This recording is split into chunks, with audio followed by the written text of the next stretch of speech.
दोस्तों वीडियो में बात करेंगे कि इंडिया गठबंधन की मीटिंग से पहले आधी रात दिल्ली में पोस्टरबाजी वाला क्या खेल किया गया।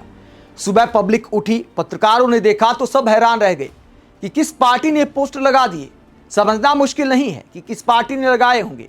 फूट डालो और राज करो की रणनीति के तहत क्या किया गया है। दिल्ली की सड़कों पर राहुल गांधी को टारगेट करने के लिए, इंडिया गठबंधन में फूट डालने के लिए।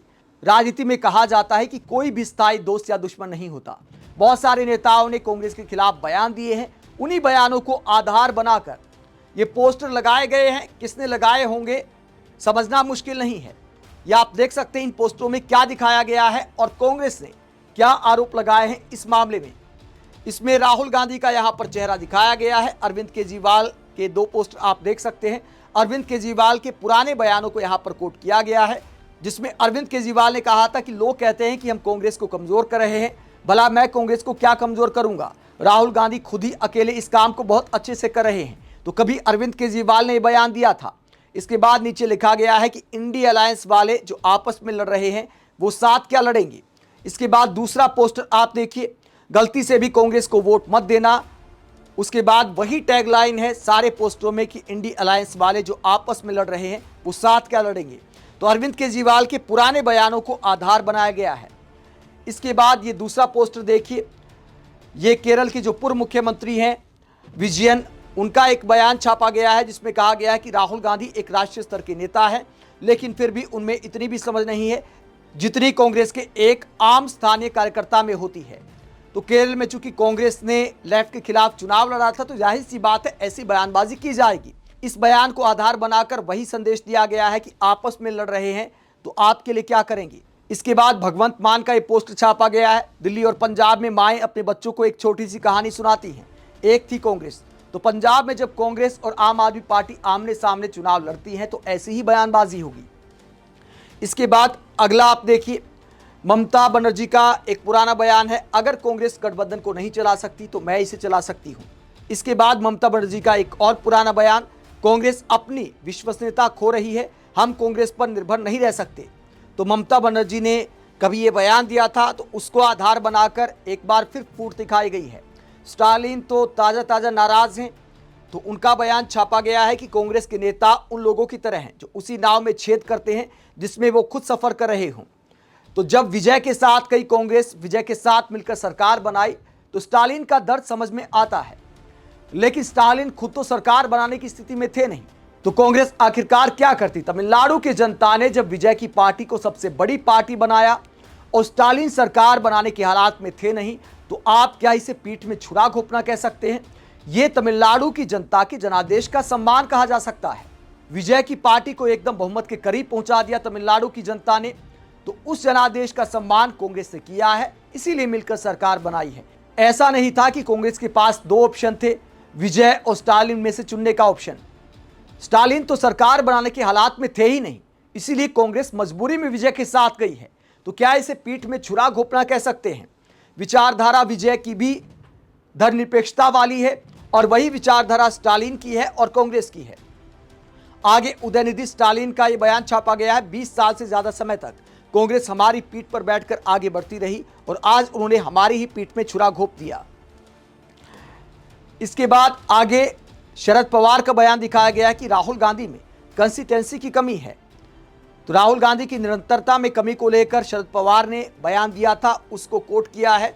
तो राहुल गांधी को लेकर तमाम विपक्षी नेताओं के इन पुराने बयानों को आधार बनाकर यह संदेश देने की कोशिश की जा रही है कि देखिए इंडिया गठबंधन में पहले से ही फूट है, तो ये जनता का क्या भला करेंगे। हालांकि ऐसे पुराने बयानों को आधार बनाकर अगर बीजेपी के वर्तमान मुख्यमंत्रियों के पुराने बयान मोदी के बारे में कोई छापने लग जाए, बहुत सारे ऐसे दल बदल कर आए मुख्यमंत्री हैं, बहुत सारे मंत्री हैं, राज्यों में मंत्री हैं, केंद्र में मंत्री हैं जो पीएम मोदी को पानी पी पी कर कोसा करते थे, अगर उनके पुराने बयानों के पोस्टर बनाकर सड़कों पर चिपका दिए जाएं तो फिर क्या संदेश जाएगा। अब सवाल ये उठता है कि ये पोस्टर किसने लगाए। तो कांग्रेस से सीधा सीधा बीजेपी पर टारगेट किया है। कांग्रेस नेता डॉक्टर उदित राज क्या कहते हैं। उदित राज कहते सबसे ज्यादा हमला बीजेपी और गोदी मीडिया राहुल गांधी जी पर ही क्यों करते हैं। आज इंडिया गठबंधन की मीटिंग है और कायरों ने राहुल गांधी जी के खिलाफ पोस्टर लगाए हैं, क्योंकि राहुल गांधी जी को ना तो कोई डरा सकता है, ना ही उनकी कोई ऐसी कमजोरी है जिसे उनके खिलाफ इस्तेमाल किया जा सके। नीट, सीबीएसई और अन्य परीक्षाओं में पेपर लीक का मामला हो, वो पूरी ताकत से युवाओं की आवाज उठा रहे हैं। निकोबार में अडानी की परियोजनाओं से होने वाले नुकसान के मुद्दे को भी वो लगातार उठा रहे हैं। देशवासियों, जितनी तेजी से आरएसएस और बीजेपी राहुल गांधी जी का विरोध कर रहे हैं, उससे 10 गुना अधिक ताकत के साथ हमें उनके समर्थन में खड़ा होना चाहिए। आज इंडिया गठबंधन की बैठक है, उसे लेकर लगाए जा रहे पोस्टर विरोधियों के डर को दर्शाते हैं। आज हम सभी को सोशल मीडिया पर राहुल गांधी जी के पक्ष में डटकर खड़ा होना है। जय इंडिया गठबंधन। तो इन पोस्टरों को शेयर करते हुए उदित राज बीजेपी पर आरोप लगाते हैं कि बीजेपी वालों ने ये पोस्टर लगाए हैं। दोस्तों, अगर वाकई बीजेपी ने लगाए हैं तो आप सोच कर दें कितनी मेहनत करती है बीजेपी। दिल्ली की सड़कों पर जो पोस्टर लगाए गए हैं, राहुल गांधी और कांग्रेस पर ही टारगेट क्यों किया गया है? इसलिए किया गया है कि कांग्रेस सबसे बड़ी पार्टी है, राहुल गांधी निर्विवाद अब चेहरा बन सकते हैं। ममता बनर्जी ने साफ कहा था बंगाल में चुनाव हारने के बाद कि अब मैं इंडिया गठबंधन को मजबूत करने के लिए काम करूंगी। इतनी शिद्दत ममता बनर्जी में पहले दिखाई नहीं दी थी, लेकिन चुनाव हारने के बाद जिस तरह कांग्रेस ने चुनाव आयोग के मसले पर टीएमसी का साथ दिया, जब अभिषेक बनर्जी अस्पताल में भर्ती हुए तब ममता बनर्जी को फोन किया राहुल गांधी ने। खुद ममता ने इस बात को कहा था कि राहुल गांधी का फोन आया, उन्होंने कहा कि मैं हैदराबाद में अस्पताल में शिफ्ट करा सकता हूं, अगर आप चाहें तो मेरी जो भी मदद आपको चाहिए मैं तैयार हूं। तो ममता के बयानों में राहुल गांधी को लेकर, कांग्रेस को लेकर नरमी आई है। हालांकि आम आदमी पार्टी और कांग्रेस के बीच सोशल मीडिया पर रोजाना बयानबाजी देखने को मिलती रहती है और आम आदमी पार्टी के साथ भी ममता के बड़े अच्छे ताल्लुकात हैं। अरविंद केजरीवाल के साथ उन्होंने मुलाकात भी की। अरविंद केजरीवाल और ममता बनर्जी की इस मुलाकात को लेकर टीएमसी ने कहा कि दो समावेशी पार्टियां, न्याय के लिए काम करने वाली पार्टियां जब एक साथ चलती हैं तो इंडिया बेहतर होता है। तो क्या इंडिया गठबंधन भी बेहतर हो पाएगा? इस मुलाकात के मायने क्या है? क्योंकि पहले की बात करें तो अरविंद केजरीवाल और ममता दोनों का एक दबाव रहता था, एक अलग गुट माना जाता था राहुल गांधी की लीडरशिप को लेकर टीएमसी में, और इसके अलावा आम आदमी पार्टी में बहुत सारे सवाल थे।